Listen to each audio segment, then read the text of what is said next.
अर्णव, ऋषि और आकाश बहुत अच्छे दोस्त थे। तीनों के कॉलेज में पढ़ते थे और कॉलेज से उन्होंने ट्रिप प्लान की थी। होली के चलते उन्हें कॉलेज से एक हफ्ते की छुट्टी मिली थी, तो ऋषि ने आगरा जाकर होली मनाने का आइडिया दिया। तीनों ही उसे आइडिया को लेकर बहुत एक्साइटेड हो गए और होली मनाने के लिए आगरा के लिए निकल गए। आगरा में आकर होली का त्यौहार बहुत ही जोर शोर से मनाया जाता है। होली का त्यौहार एक पूरे जलसे की तरह पहुँचे और अगली सुबह सफ़ेद कुर्ता पहनकर होली सेलिब्रेट करने आगरा की गलियों में निकल गए। तीनों ने पूरा दिन बहुत एंजॉय किया। होली खेलते खेलते उन्होंने ठंडाई समझकर काफ़ी सारी भांग पी ली।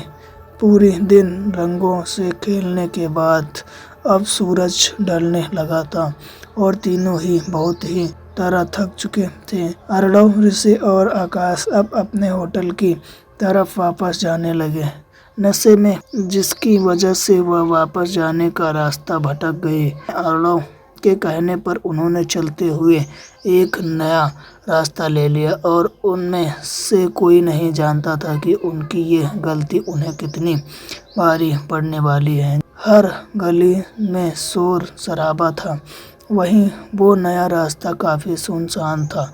वो तीनों बस उसे पर चले जा रहे थे।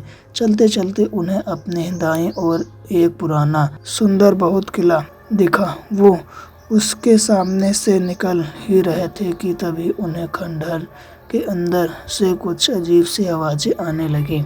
ऋषि ने ध्यान से सुना तो वहाँ शोर असल में लोगों के हंसने खेलने का था। उसे खंडहर से ऐसी आवाज़ सुनकर उन तीनों को काफ़ी अजीब तो लगा और वो तीनों ही देखना चाहते थे कि आखिर अंदर हो क्या रहा था। वो तीनों उसे खंडहर की दीवार के पास जाकर खड़े हो गए। वो दीवार एक जगह से थोड़ी सी टूटी हुई थी और अर्णव ने वहां से अंदर देखा तो उसे होश उड़ गए। उसे खंडहर के अंदर 50 से भी ज्यादा लोग आपस में होली खेल रहे थे। किसी को भी अपनी आंखों पर विश्वास नहीं हो रहा था। आखिर एक खंडहर में सूरज ढलने के बाद इतने लोग होली क्यों खेल रहे थे, पर इससे पहले कोई समझ पाता, आकाश उसी टूटी हुई दीवार के अंदर घुस गया और नाचते हुए उन लोगों के पास चला गया और सबके साथ नाचने लगा। उसके पीछे पीछे अनुभव, ऋषि भी अंदर चले गए। दोस्तों, उन सब के नाचते नाचते उसे खंडहर के अंदर अचानक से अंधेरा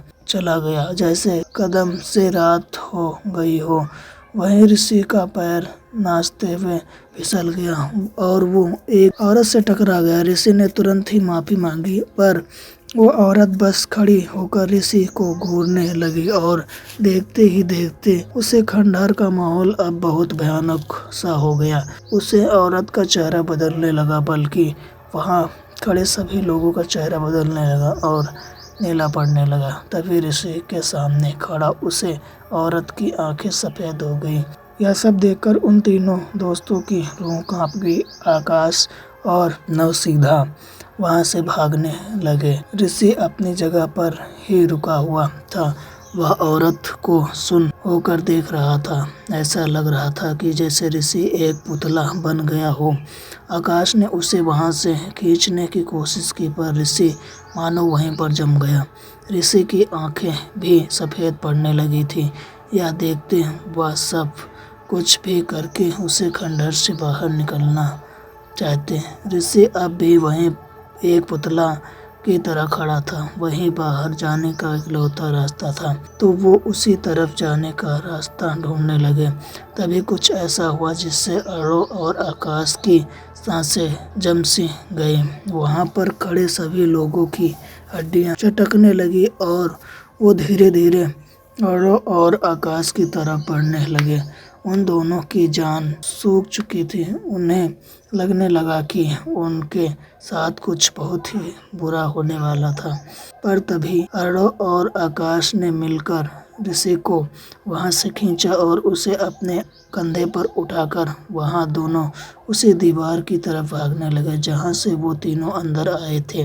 बिना कुछ सोचे वह बस दीवार की तरफ भागते गए और उसे किले से बाहर कूद गए। किले से बाहर निकलते ही ऋषि की आंख पहले की जैसे नॉर्मल हो गई और वह वहीं पर बेहोश हो गया। इससे पहले कि वह कुछ समझ पाते, उसे खंडहर के से आगे की और उसे किले के अंदर मौजूद सभी लोग आग में जलने लगे।